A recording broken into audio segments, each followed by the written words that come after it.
Welcome to G3 media. ముందుగా headlines చూద్దాం. ఆరుట్ల పాఠశాల నమూనాను రాష్ట్ర వ్యాప్తంగా అమలు చేస్తామన్న సీఎం. ప్రతి నియోజకవర్గంలో తెలంగాణ పబ్లిక్ ప్రభుత్వ పాఠశాలలను అత్యుత్తమ విద్యా కేంద్రాలుగా తీర్చిదిద్దుతామని వ్యాఖ్య. నాణ్యమైన విద్యే ప్రభుత్వ ప్రధాన లక్ష్యమన్న రేవంత్ రెడ్డి. సముద్ర వాణిజ్య భద్రతపై G7 వేదికగా మోదీ ఆందోళన. నావికుల భద్రత అన్ని దేశాల బాధ్యత అన్న ప్రధాని. హార్ముజ్ జలసంధి అంతరాయాలపై ప్రపంచానికి హెచ్చరిక. సముద్ర మార్గాల రక్షణకు కలిసి పనిచేయాలన్న మోదీ. అమరావతిని మరో సింగపూర్ గా తీర్చిదిద్దడమే లక్ష్యమన్న సీఎం చంద్రబాబు. ప్రపంచ స్థాయి మౌలిక వస్తువులతో రాజధాని అభివృద్ధి. ఏపీలో పెట్టుబడులకు ముందుకు రావాలన్న చంద్రబాబు. దేశంలో ఆదర్శ నగరంగా అమరావతి రూపుదిద్దుకుంటుందన్న సీఎం. పొంగులేటిపై తీవ్ర విమర్శలు చేసిన కేటీఆర్. రైతు బంధు లేక రైతులు ఇబ్బందులు పడుతున్నారన్న ఆరోపణ. తెలంగాణ ఆర్థిక పరిస్థితి క్షీణిస్తోందన్న బీఆర్ఎస్ నేత. ప్రజా సమస్యలపై ప్రభుత్వం విఫలమైందన్న కేటీఆర్.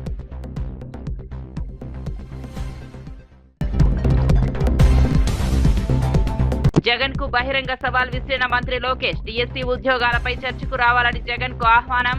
జాబ్ క్యాలెండర్ తో యువతకు అవకాశాలంటున్న లోకేష్. ఉద్యోగాల వాస్తవాలు ప్రజల ముందుంచుతామన్న మంత్రి.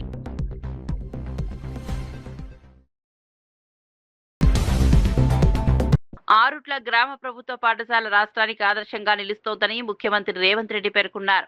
నర్సరీ నుంచి ఇంటర్ వరకు 1814 మంది విద్యార్థులకు నాణ్యమైన విద్య అందిస్తూ ఈ పాఠశాల ప్రత్యేక గుర్తింపు పొందిందన్నారు. ఉపాధ్యాయులు, స్కూల్ మేనేజ్మెంట్ కమిటీ, తల్లిదండ్రుల కృషి వల్లే ఈ విజయమని కొనియాడారు. ప్రతి నియోజకవర్గంలో తెలంగాణ పబ్లిక్ స్కూల్ ఏర్పాటు చేసి ఆరుట్ల నమూనాను రాష్ట్ర వ్యాప్తంగా విస్తరించాలని ప్రభుత్వం లక్ష్యంగా పెట్టుకుందని తెలిపారు.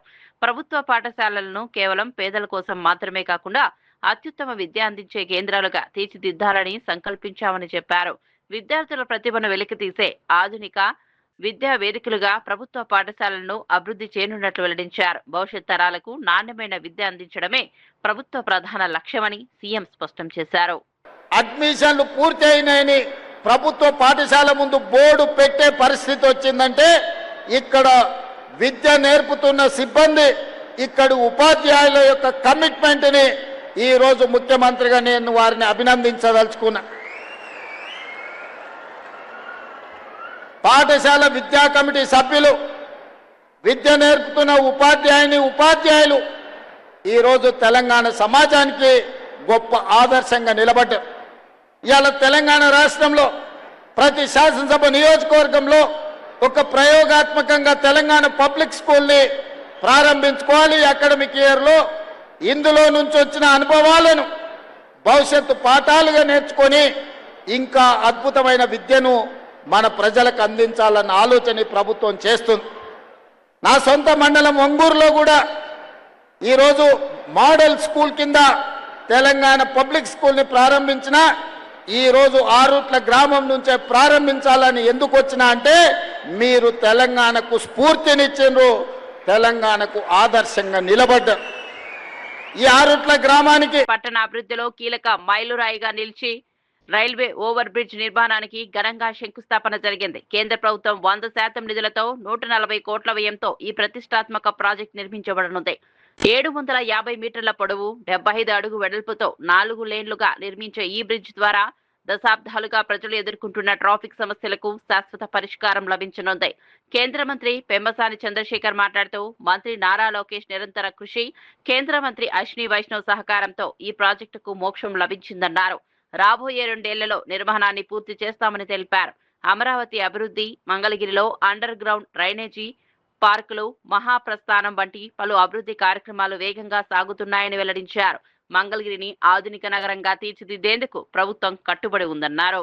ప్రాంతంలో ఉండేటువంటి పట్టణాలన్నిటినీ కూడా 20-30 సంవత్సరాలుగా ట్రాఫిక్ ఇబ్బందులతో పడుతున్న వాళ్ళందరికీ కూడా డీకంజెస్ట్ చేసే విధంగా, ట్రాఫిక్ ని సులభతరం చేసే విధంగా ఈ రోజున సెంట్రల్ గవర్నమెంట్ 100% ఫండ్స్ తో తీసుకురావడం జరిగింది. అయితే ఇట్లాంటిది ఈ బ్రిడ్జి, నేను కూడా 20 సంవత్సరాలు అమెరికాలో ఉన్నాను. ఈ బ్రిడ్జి, దీని ఆవశ్యకతని లోకేష్ గారు, వారి టీము నిరంతరం ఫాలో అప్ చేయటం వల్ల మాత్రమే ఇది స్టార్ట్ అయింది. అదే విధంగా కూడా ఎండ్ అవుతా ఉంది. అక్కడక్కడ కొంత కన్ఫ్యూజన్లు ఉన్నా కూడా శ్రీ వైష్ణవ్ గారితో, కేంద్ర మంత్రి గారితో లోకేష్ గారు మాట్లాడి దీన్ని ఈ రోజు ఈ స్థితికి తీసుకొచ్చాం. ఏదేమైనప్పటికీ 2 సంవత్సరాల దీన్ని కంప్లీట్ చేస్తాం. ఇదే కాకుండా ఈ రోజున మంగళగిరిలో అనేక కార్యక్రమాలు, అంటే కేంద్ర ప్రభుత్వంతో అవసరమైతే కేంద్ర ప్రభుత్వ నిధులు, రాష్ట్ర ప్రభుత్వ నిధులు అవసరమైతే ఆ విధంగా అండర్ గ్రౌండ్ డ్రైనేజ్ పనులు చేయబోతా ఉన్నాం. అదేవిధంగా సిఎస్ఆర్ తోటి ఈ రోజున మహాప్రస్థానం అనేది రాష్ట్రంలో విద్యారంగాన్ని పూర్తిగా మార్చే దిశగా ప్రభుత్వం విప్లవాత్మక సంస్కరణలు అమలు చేస్తోందని మంత్రి దుద్దిళ్ల శ్రీధర్ బాబు తెలిపారు. ముఖ్యమంత్రి రేవంత్ రెడ్డి నాయకత్వంలో young India integrated schools, Telangana public schools ద్వారా అన్ని వర్గాల విద్యార్థులకు నాణ్యమైన విద్య అందించాలనే లక్ష్యంతో ముందుకు సాగుతున్నామని చెప్పారు. భవిష్యత్ అవసరాలకు అనుగుణంగా విద్యా వ్యవస్థను రూపుదిద్దుతున్నామని వెల్లడించారు. ప్రభుత్వ పాఠశాలలను ఆధునిక సదుపాయాలతో తీర్చిదిద్ది విద్యార్థుల్లో నైపుణ్యాలను పెంపొందించేందుకు ప్రత్యేక ప్రణాళికలు అమలు చేస్తున్నామని పేర్కొన్నారు. గ్రామీణ, పట్టణ ప్రాంతాల మధ్య విద్యా అసమానతలను తొలగించడంపై దృష్టి పెట్టామని తెలిపారు. ప్రతి విద్యార్థికి సమాన అవకాశాలు కల్పించడం ద్వారా తెలంగాణను విద్యారంగంలో అగ్రస్థానంలో నిలబెట్టడమే ప్రభుత్వ లక్ష్యమని శ్రీధర్ బాబు స్పష్టం చేశారు. అభ్యసించిన మీరందరూ రేపు ఫ్యూచర్ సిటీలో ప్రధానమైన పాత్రధారులుగా నిలవాలి, ఈ రాష్ట్రంలో పెద్ద మానవ వనరులుగా ఎదగాలని ముఖ్యమంత్రి గారి ఆలోచనను ముందుకు తీసుకెళ్తా ఉన్న తరుణంలో విద్యా సంస్కరణలు చేస్తా ఉన్నాం. ముఖ్యమంత్రి గారు స్వయానా విద్యాశాఖ బాధ్యతలు నిర్వహిస్తూ సంస్కరణలు మాటల వరకే ఆపకుండా రాగానే యంగ్ ఇండియా ఇంటిగ్రేటెడ్ స్కూల్ పనులను ప్రారంభించుకున్నాం. అన్ని వర్గాలకు సంబంధించిన విద్యార్థులు ఒకటే చోట చదువుకోవాలని వారి ఆలోచన మేరకు ఈ రోజు స్కూళ్ల నిర్మాణం జరుగుతూ ఉంది. ఆ రోజు ప్రదేశ్ కాంగ్రెస్ కమిటీ అధ్యక్షులుగా ముఖ్యమంత్రి రేవంత్ రెడ్డి గారు, నేను ఆ రోజు క్యాంపెయిన్ ఈ మేనిఫెస్టో కమిటీ చైర్మన్ గా వారి ఆలోచన మేరకు తెలంగాణ పబ్లిక్ స్కూల్ని మా ప్రభుత్వం వచ్చిన తర్వాత ప్రతి జిల్లాలో ప్రతి మండలాలకు సంబంధించిన ఎన్టీఆర్ జిల్లా నందిగామలో సంచలనం సృష్టించిన భారీ చోరీ కేసును పోలీసులు విజయవంతంగా ఛేదించారు. ఈ కేసులో 5 అంతర్రాష్ట్ర దొంగలను అరెస్ట్ చేసినట్లు ఏసీపీ శ్రీనివాసరావు తెలిపారు. కంచికచర్ల మండలం నక్కలంపేటలో జరిగిన 374 గ్రాముల బంగారం చోరీ కేసులో నిందితులను గుర్తించి పట్టుకున్నట్లు వెల్లడించారు. తెలంగాణకు చెందిన ఈ ముఠా హైవే సమీప గ్రామాలను లక్ష్యంగా చేసుకుని దొంగతనాలకు పాల్పడుతోందని చెప్పారు.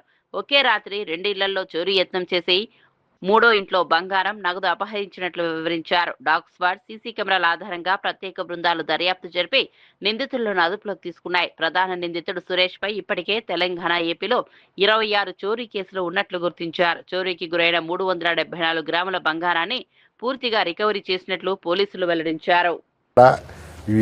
ఇవన్నీ జగ్గేపేట చూసుకుంటూ వచ్చి ఇక్కడ అనువుగా ఉందని, హైవే పక్కన మంచి పోషగా ఉందని చెప్పేసి ఇది సెలెక్ట్ చేసుకోవడం జరిగింది. మనకి ఈ నెల 4వ తారీఖున మన కంచికచర్ల పోలీస్ స్టేషన్ పరిధిలో పరిటాల గ్రామ శివారైన నక్కలంపేటలో ఒక నైట్ హెచ్పి అంటే హౌస్ బ్రేకింగ్ జరిగింది. అది గుత్త పుల్లారావు గారి ఇంట్లో వాళ్ళు ఫస్ట్ ఫ్లోర్లో నిద్రిస్తూ ఉండగా వాళ్ళకి గ్రిల్కి తాళం వేస్తుంటే తాళం పగలగొట్టుకుని వెనక వైపు నుండి మా డోరు తోసుకుంటూ లోపలికి, అంటే వంటగదిలో నుంచి డోరు నెట్టడం వల్ల అది వచ్చేసింది. లోపలికి వెళ్ళి వాళ్ళ బెడ్రూమ్లో భార్యాభర్తలు ఇద్దరు, పుల్లారావు గారు వారి భార్య ఇద్దరు నిద్రిస్తున్నారు. అక్కడ ఉన్న తాళాలు అవైలబుల్గా ఒక అలమారకు ఉన్నాయి, మరో దగ్గర బంగారం కూడా అవైలబుల్గా ఉంటాం. ఆ తాళాలు తీసుకుని లోపలగా కబోర్డ్స్లో ఉన్న ఐరన్ సేఫ్ అయ్యి తర్వాత కబోర్డ్ యొక్క ఈ బంగారం పెట్టుకునే అల్మారా అవి తీసి దానిలో ఉన్న మొత్తం 374 గ్రాముల బంగారు ఐటమ్స్ దొంగిలించుకుని ఒక బ్యాగులో వేసుకుని అక్కడే ఉన్న ఒక 50,000 రూపాయలు క్యాష్ తీసుకుని అక్కడి నుంచి వాళ్ళు మళ్ళీ మెయిన్ డోర్ కింద ఉండగా వెళ్ళిపోవడం జరిగింది. ఇది కూడా ఈ నక్కలంపేట అనేది హైవేకి పక్కన ఉండటం వల్ల మన సర్వీస్ రోడ్లో నుంచి వాళ్ళు అక్కడికి వచ్చారు. అంతకుముందు దీనికి ముందు ఇంకో 2 ఇళ్లలో అటెంప్ట్ చేశారు. అయితే అక్కడేమి వాళ్ళకేం దొరకటం కానీ లోపల ఏం జరగలేదు. దాని పారుట్ల ప్రభుత్వ పాఠశాల ప్రారంభోత్సవ కార్యక్రమంలో ముఖ్యమంత్రి రేవంత్ రెడ్డి రాజకీయ వ్యాఖ్యలు చేయడంపై మాజీ మంత్రి ఎమ్మెల్యే హరీష్ రావు అభ్యంతరం వ్యక్తం చేశారు. పిల్లల ముందు తన ఎత్తు గురించి మాట్లాడడం అవసరమా అని ప్రశ్నించారు.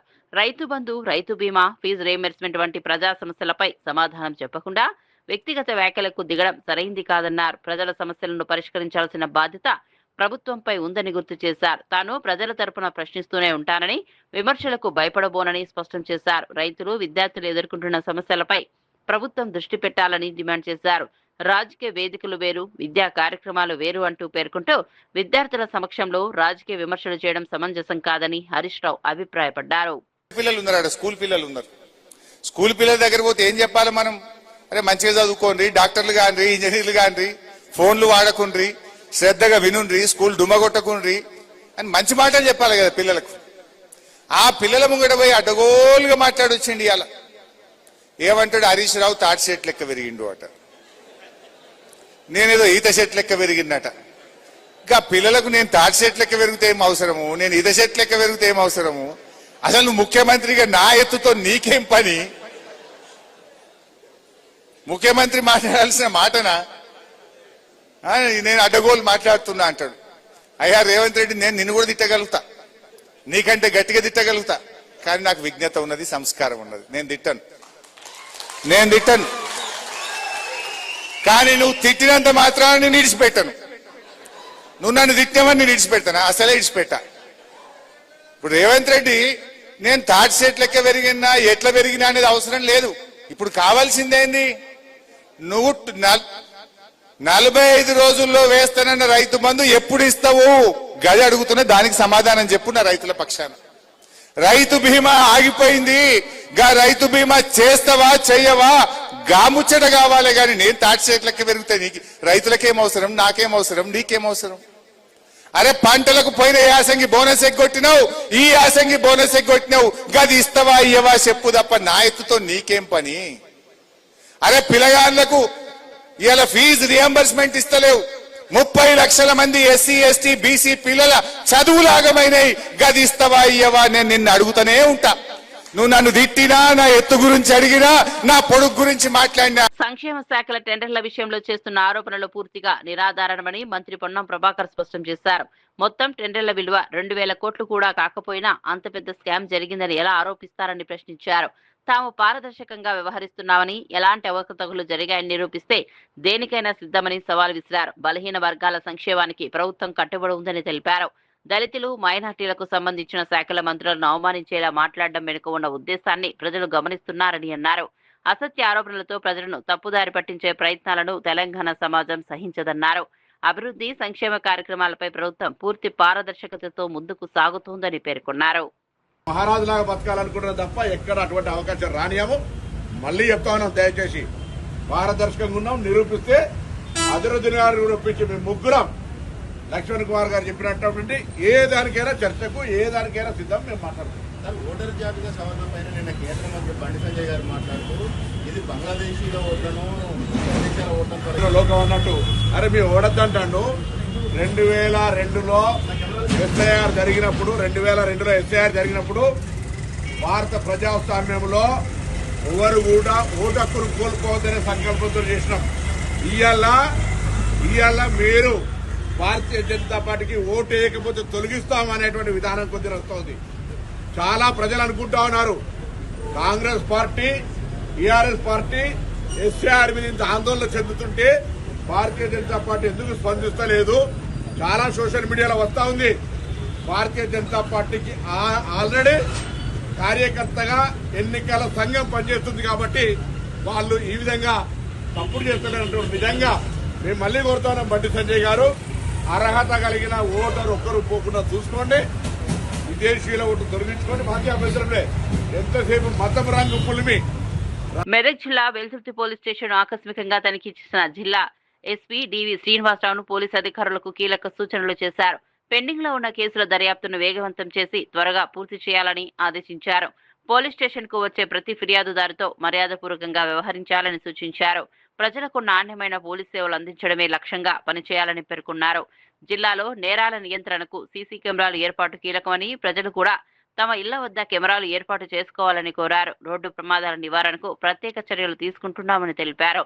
జాతీయ లోక్ అదాలత్ సందర్భంగా ఎక్కువ కేసులను రాజీ ద్వారా పరిష్కరించేలా కృషి చేయాలని సూచించారు. అనంతరం పోలీసు సిబ్బందితో సమావేశమై వారి సమస్యలు, సంక్షేమ అంశాలపై చర్చించారు. ఇప్పటి వరకు చాలా 400 కేసులు పరిష్కరించాం. లోక్ అదాలత్ ఈ వారం రోజుల నుంచి 400 కేసులు పోయేప్పటికి అవుట్ ఆఫ్ 800 అంటే 8 కాంపౌండ్ కేసెస్ 800 ఉన్నాయి. కానీ ఇప్పటికీ సగం అయిపోయినాయి. ఇప్పటికి 400 కేసులు మనం పరిష్కరించలేము కోర్టులలో. సో దీనివల్ల మనకు పెండెన్స్ తప్పుతుంది విషయంలో కూడా. సో అదే దాంతోపాటు పబ్లిక్ మంచిగా ఉండాలని చెప్పాము. వచ్చిన కేసు తీసుకోవాలి, వాళ్ళు ఇచ్చినప్పుడు కేసు కట్టాలి, కట్టిన తర్వాత దాన్ని ఇన్వెస్టిగేషన్ చేసి దాని ప్రకారం ఇన్వెస్టిగేషన్ ప్రకారం ఫైనలైజ్ చేయాలి. అంతేగాని వాళ్ళను ఎట్టి పరిస్థితుల్లో వారితో మంచిగా ప్రవర్తించాలి అని చెప్పి చెప్పడం జరిగింది. అలాగే సిబ్బందితో కూడా మాట్లాడడం జరిగింది. వాళ్ళు కూడా తమ సమస్యలు చెప్పుకున్నారు, వాటి కూడా పరిష్కరిస్తారని చెప్పి తెలియజేయడం. మండల హెడ్ క్వార్టర్స్లో కొంచెం సీసీ కెమెరా ప్రాబ్లం బాగుంది. మనం ప్రయత్నం చేస్తున్నాము. రీసెంట్గా మన పోలీస్ స్టేషన్లో కూడా ఇంతకుముందు లేకుండా సీసీ కెమెరాలు ఈ వచ్చిన తర్వాత అన్ని పోలీస్ స్టేషన్లు కూడా పెట్టడం జరిగింది 20 పోలీస్ స్టేషన్ల జిల్లాలో. సో వాటికి కూడా దాంతోపాటు బయట నేను సైతం ప్రోగ్రాం ద్వారా కూడా మిగతా షాప్లో వాళ్ళని కానీ మిగతా ఎవరైతే బిజినెస్ వాళ్ళని ప్రోత్సహిస్తున్నాము, పెట్టుకోమని చెప్తున్నాము. అలాగే గోల్డ్ షాప్స్ కానీ ఏదైనా ఇంపార్టెంట్ షాప్స్లో దగ్గర కూడా పెట్టుకోమని వాళ్ళు ప్రోత్సహిస్తున్నాము. దాంతోపాటు స్వచ్ఛంద సంస్థ ఎవరైనా ఉంటే ముందుకు వస్తే కూడా వాళ్ళ సహకారం తీసుకొని పెట్టడం జరుగుతుంది. మ్యాక్సిమం సీసీ కెమెరాస్ ఉంటే మనకు చాలా వరకు కేసు డిటెక్ట్ చేయడం ఈజీ అవుతుంది. ఏమైనా లాండ్ ఆర్డర్స్ ఉన్నా కూడా మనం దానికి మూలం తెలుసుకొని సరైన చర్యలు తీసుకునే విధంగా మనకు ఉపయోగపడతాయి. స్టార్ పవన్ కళ్యాణ్, నిర్మాత నిరంజన్ మధ్య జరిగిన ఓజీ సినిమా చర్చలు అభిమానుల్లో ఆసక్తి రేకెత్తిస్తున్నాయి. ఈ సందర్భంగా పవన్ కళ్యాణ్ చేసిన ఓజీ సినిమా మనం కలిసి చూద్దాం అనే వ్యాఖ్యలు సోషల్ మీడియాలో వైరల్ గా మారాయి. ఇప్పటికే భారీ అంచనాలు నెలకొన్న ఈ చిత్రంపై అభిమానుల్లో మరింత ఉత్సాహం పెరిగింది.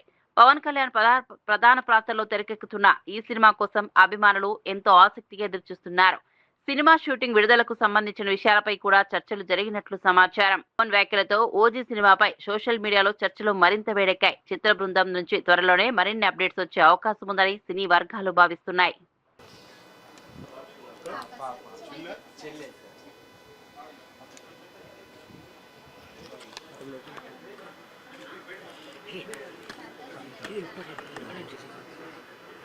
కొంచెం బ్యాక్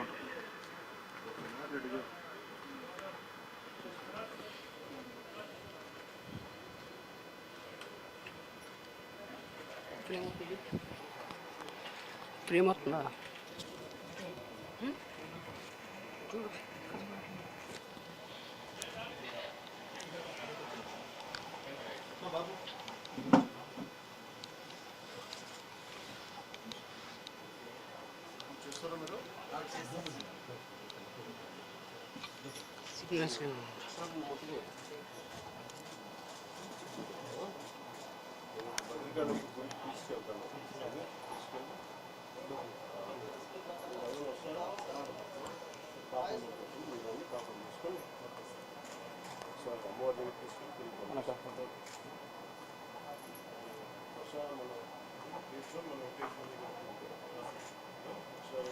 దానికి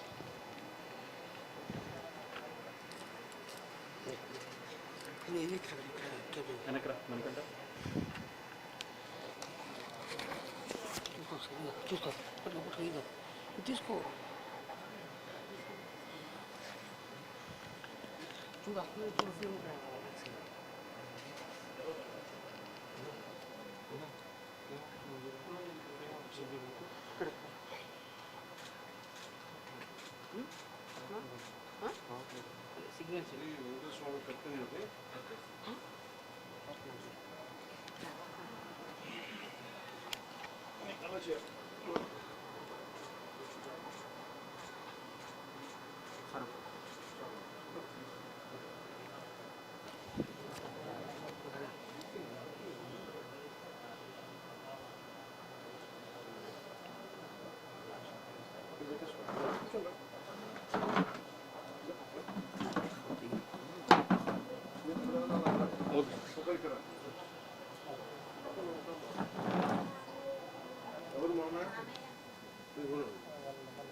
బాబుతోనే ఉంటాడు సార్. చూసుకున్నావా తమ్ముడు? ఏమవుతాడు నీకు కదా?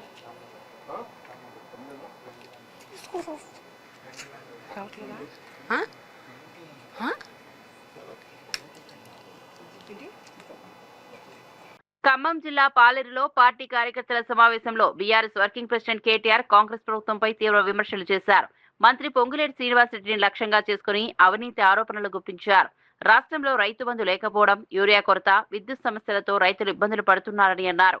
మరోవైపు మంత్రులు కమిషన్లతో సంపాదిస్తున్నారని ఆరోపించారు. తెలంగాణ ఆర్థిక పరిస్థితి క్షీణిస్తోందని, ప్రస్తుత పాలనలో రాష్ట్రం వెనుకబడుతోందని విమర్శించారు. ప్రజా సమస్యలను పరిష్కరించడంలో ప్రభుత్వం విఫలమైందని పేర్కొన్నారు. రైతులు, యువత, సామాన్య ప్రజల సమస్యలను బీఆర్ఎస్ తరపున నిరంతరం ప్రస్తావిస్తామని చెప్పారు. తెలంగాణ అభివృద్ధి కోసం ప్రజలు మళ్లీ బీఆర్ఎస్ వైపు చూస్తున్నారని కేటీఆర్ అభిప్రాయపడ్డారు. రాజకీయాలు జరుగుతున్నాయో నాకంటే బాగా మీరే చూస్తా ఉన్నారు. ఈ మధ్య కాలంలో గౌరవ ముఖ్యమంత్రి రేవంత్ రెడ్డి గారు ఒక టీవీ ఛానల్ కి ఇంటర్వ్యూ ఇచ్చారు బెంగళూరులో. కొద్దిగా అక్కడ ఉన్న వాళ్ళు హడావుడు మానేస్తే కొద్దిగా ప్లీజ్ వాళ్ళని ఊకోబెట్టు. అయ్యా అక్కడ ఎందుకు అంత హడావుడి, కొద్దిసేపు ప్లీజ్, కొద్దిసేపు మనసు పెట్టి వినండి. ఒక టీవీ ఛానల్ కి ఇంటర్వ్యూ ఇచ్చారు. అందులో ఏం చెప్తాడు ఆయన? Hitler is my inspiration, Hitler నాకు స్ఫూర్తి. ఆయన అంటాడు అందులో, ఐ డెమాలిష్డ్ లైక్ ఎనీథింగ్, ఇష్టం వచ్చినట్టు కూలగొట్టినా. మేం చేసిన demolition compare with Iran, Israel. నేను ఇంగ్లీష్ లో చెప్పినా మళ్ళీ తెలుగులో చెప్తా. ఎవడన్నా బుద్ధున్నోడు నాకు రావణాసురుడు, నరకాసురుడు స్ఫూర్తి అంటాడా? వాడే ఆదర్శం అంటాడా? మరి అట్లాంటి వాడు హిట్లర్, వాళ్ళకి మించిన రాక్షసుడు హిట్లర్. అట్లాంటి హిట్లరే నాకు ఆదర్శం. ఆ హిట్లర్ నాకు ఆదర్శం ఈయనకు వచ్చిరాని బట్లర్ ఇంగ్లీషులో మళ్ళీ గొప్పగా చెప్తా ఉన్నాడు. చెప్పడమే కాదు, ఐ డెమాలిష్డ్ లైక్ ఎనీథింగ్, నేను కూలగొట్టేసిన, మొత్తం విధ్వంసం చేసిన అన్నాడు. ఒక్కసారి మా పాలేరు బిడ్డలందరినీ నేను అడుగుతా ఉన్నా, గుర్తున్నదా వెలుగు మట్ల? ఎన్ని ఇండ్లు గులగొట్టిండు ముఖ్యమంత్రి? 1000 ఇండ్లు. రాత్రికి రాత్రి ఒక రాక్షసుడు లాగా 3 జిల్లా మంత్రులు, ముఖ్యమంత్రి కూడబలుక్కొని ఎస్సీ, ఎస్టీ, బీసీలు కట్టుకున్న ఒక కాలనీని అర్ధరాత్రి వాళ్ళ అనుయాయుల కోసం, వాళ్ళ అనుచరుల కోసం. ఏపీ ఐటీ విద్యాశాఖ మంత్రి నారా లోకేష్ వైఎస్ఆర్సీపీ అధినేత జగన్మోహన్ రెడ్డికి బహిరంగ సవాల్ విసిరారు. తాడేపల్లిలో జగన్ నివాసానికి సమీపంలో మాట్లాడుతూ డీఎస్సీ నియామకాలు, ఉద్యోగాల కల్పనపై బహిరంగ చర్చకు రావాలని ఆహ్వానించారు. గత ప్రభుత్వం ఉద్యోగాల విషయంలో ప్రజలను మోసం చేసిందని ఆరోపించారు. కూటమి ప్రభుత్వం మాత్రం నిజమైన జాబ్ క్యాలెండర్ విడుదల చేసి యువతకు అవకాశాలు కల్పిస్తోందన్నారు. విద్యారంగం, ఉపాధి రంగాల్లో పారదర్శకతతో ముందుకు సాగుతున్నామని తెలిపారు. నిరుద్యోగ యువత భవిష్యత్తు కోసం ప్రభుత్వం కట్టుబడి ఉందని స్పష్టం చేశారు. రాష్ట్రంలో ఉద్యోగాల కల్పనపై వాస్తవాలను ప్రజల ముందుంచేందుకు ఎప్పుడైనా సిద్ధమని లోకేష్ పేర్కొన్నారు. దొక్కాను, ప్రజల సమస్యలు తెలుసుకుంటాం జరిగింది. నేను ఆనాడు ప్రజలకు ఒకటే రిక్వెస్ట్ చేశాను, ఏ మెజారిటీ అయితే నేను ఓడిపోయానో దాని పక్కన ఒక 0 పెట్టి నన్ను గెలిపిస్తే కొండంత బలం నాకు వస్తుంది. అవసరమైతే అటు పక్కన పవన్ అన్నతో, ఇటు పక్కన చంద్రబాబు నాయుడు గారితో పోరాడి మంగళగిరి కావాల్సిన నిధులు నేను తీసుకురాగలుగుతానని ఆనాడు ప్రజలు చెప్తాం జరిగింది. నా కోరికని స్వీకరించి ఆంధ్ర రాష్ట్ర చరిత్రలోనే టాప్ 3 మెజారిటీ నియోజకవర్గంలో మంగళగిరి 3వ స్థానంలో నిలబడటం జరిగింది. అంటే ప్రజలు నా పైన చాలా ఆశ పెట్టుకున్నారు, పనులు చేస్తారని ఒక ఆశతో నన్ను గెలిపించారు. మరుసటి రోజు నుంచి, అంటే గెలిచిన మరుసటి రోజు నుంచే ప్లాన్స్ అన్ని రూపొందించాం. తాగునీరు కానివ్వండి, అండర్ గ్రౌండ్ గ్యాస్ కానివ్వండి, అండర్ గ్రౌండ్ డ్రైనేజ్ కానివ్వండి, ఇప్పుడు ఏకంగా అండర్ గ్రౌండ్ పవర్ ప్రాజెక్ట్ కూడా మొత్తం మంగళగిరి నియోజకవర్గానికి ఏర్పాటు చేస్తాం జరిగింది. ఇంకో పక్కన దుగ్గిరాలకు వచ్చే గల కూడా మీరు చూస్తే మన అన్న క్యాంటీన్ కూడా ప్రారంభించాం. లైబ్రరీలన్నీ కూడా పూర్వ వైభవం తీసుకొస్తున్నాం. మంగళగిరి పట్టణానికి వచ్చి 100 పడకల ఆసుపత్రి కడుతున్నాం. అద్భుతమైన లైబ్రరీని మళ్ళీ తిరిగి ఆనాడు. హోంమంత్రి వంగల్పూడి అనితపై వైఎస్ఆర్సీపీ నేతలు చేసిన వ్యాఖ్యలను పువ్వూరు ఎమ్మెల్యే వేమిరెడ్డి ప్రశాంతిరెడ్డి తీవ్రంగా ఖండించారు. ఒక మహిళా హోంమంత్రి నోటికొచ్చినట్లు మాట్లాడడం సరికాదని ఆమె మండిపడ్డారు. మహిళలను అవమానించడం వైఎస్ఆర్సీపీకి సంస్కృతిగా మారిపోయిందని విమర్శించారు. రాజకీయ విభేదాలు ఉండొచ్చని, కానీ మహిళల గౌరవాన్ని దెబ్బతీసేలా మాట్లాడడం ప్రజాస్వామ్యానికి మంచిది కాదన్నారు. ఎన్నికల్లో ప్రజలు ఇచ్చిన తీర్పు తర్వాత కూడా ప్రతిపక్ష నేతల వైఖరిలో మార్పు కనిపించడం లేదని ఆరోపించారు. హోంమంత్రి స్థాయిలో ఉన్న మహిళపై ఇలాంటి వ్యాఖ్యలు చేస్తే సాధారణ మహిళల పరిస్థితి ఎలా ఉంటుందో ఆలోచించాలని సూచించారు. మహిళల పట్ల గౌరవప్రదమైన వ్యవహారం అవసరమని, రాజకీయాల్లో హద్దులు దాటే వ్యాఖ్యలు మానుకోవాలని ఆమె హితవు పలికారు. ఈ సమాజంలో ప్రతి ఒక్కరికి విమర్శించే హక్కు ఉంది. తప్పులు చేస్తున్నారు, ఇది సరిదిద్దుకోండి అని. అటువంటిది ఏమీ లేకుండా ఎంతసేపు ఉన్నా కానీ వ్యక్తిగతంగా మహిళలపైన మాట్లాడడం ఎంతవరకు సమంజసం? ఇది ఎవరు తప్పు చేసినా కూడా చట్టం తన పని తను చేసుకొని పోతుంది అని చంద్రబాబు నాయుడు గారు, ముఖ్యమంత్రి గారు చెప్పడం జరుగుతుంది. ఎవరిని గతంలో ఏ ఎమ్మెల్యేలైనా ఏ తెలుగుదేశం పార్టీ నాయకులైనా తప్పు చేస్తే సోషల్ మీడియాలో వస్తే వెంటనే వాటిని ఖండించి పార్టీ నుంచి సస్పెండ్ చేసిన ఘనత టీడీపీ ప్రభుత్వాన్ని. ఇప్పుడు వీళ్ళు అసలు వాళ్ళ నాయకుడు చోద్యం చూడడం చాలా విడ్డూరంగా ఉంది. ఇటువంటి తప్పు చేసిన వాళ్ళని గతంలో కూడా ఎన్నో ఇలాగా చేస్తూనే ఉన్నారు. సింగపూర్ లో జరిగిన సిఐఐ పార్ట్నర్షిప్ సమ్మిట్ లో పాల్గొన్న ఆంధ్రప్రదేశ్ ముఖ్యమంత్రి చంద్రబాబు నాయుడు అమరావతిపై తన విజన్ ను వివరించారు. ప్రపంచ స్థాయి మౌలిక వసతులతో అమరావతిని అభివృద్ధి చేయాలనే లక్ష్యంతో ముందుకు సాగుతున్నామని తెలిపారు. సింగపూర్ రూపొందించిన మాస్టర్ ప్లాన్ ఆధారంగా ఆధునిక నగర నిర్మాణం చేపడుతున్నామని పేర్కొన్నారు. అమరావతిని మరో సింగపూర్ గా తీర్చిదిద్దడం తన కళ అని వెల్లడించారు. పెట్టుబడిదారులు, పారిశ్రామికవేత్తలు ఆంధ్రప్రదేశ్తో భాగస్వామ్యం కావాలని ఆహ్వానించారు. సుస్థిర అభివృద్ధి, స్మార్ట్ సిటీ భావనలతో రాజధాని నిర్మాణం కొనసాగుతోందన్నారు. ప్రపంచ స్థాయి పెట్టుబడులు, ఉపాధి అవకాశాలు, ఆధునిక మౌలిక వసతులతో అమరావతి దేశంలోనే ఆదర్శ నగరంగా నిలుస్తుందని ఆశాభావం వ్యక్తం చేశారు.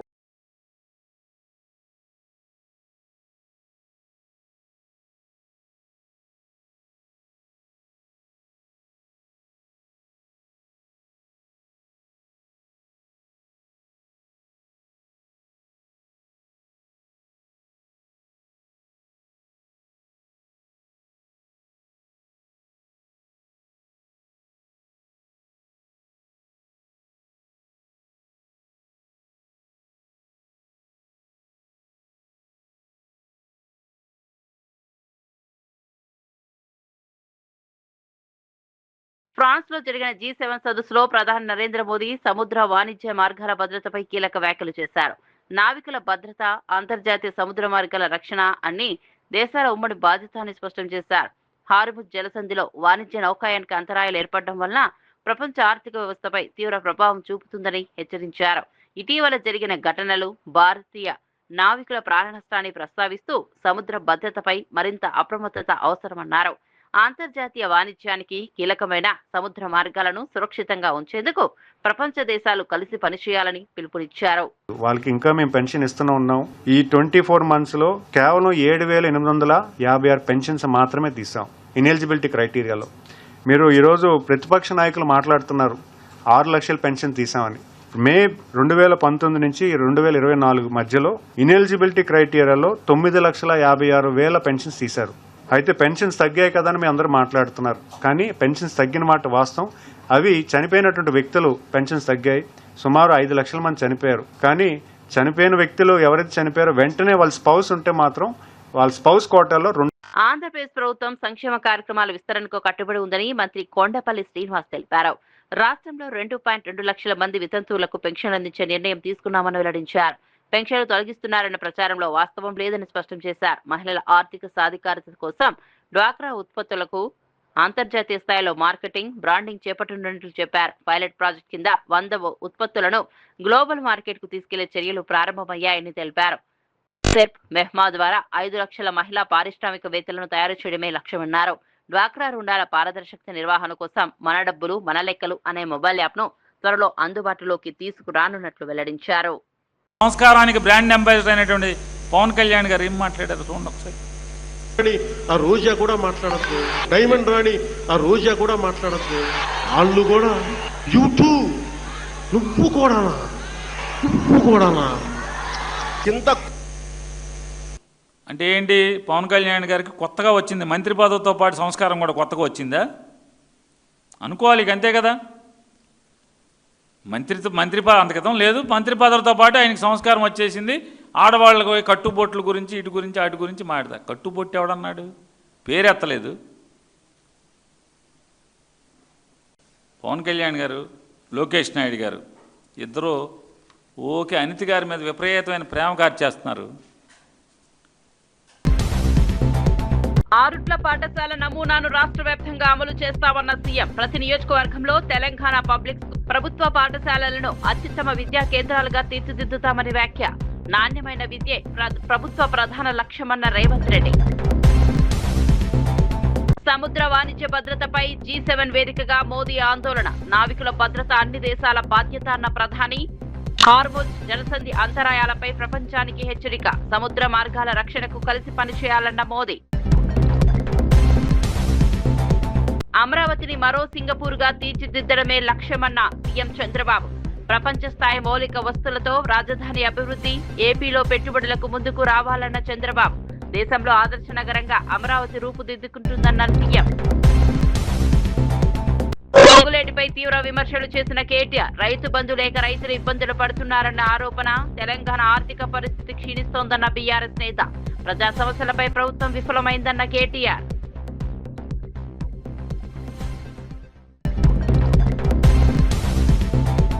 జగన్ కు బహిరంగ సవాల్ విసిరిన మంత్రి లోకేష్. డిఎస్సీ ఉద్యోగాలపై చర్చకు రావాలని జగన్ కు ఆహ్వానం. జాబ్ క్యాలెండర్ తో యువతకు అవకాశాలంటున్న లోకేష్. ఉద్యోగాల వాస్తవాలు ప్రజల ముందుంచుతామన్న మంత్రి.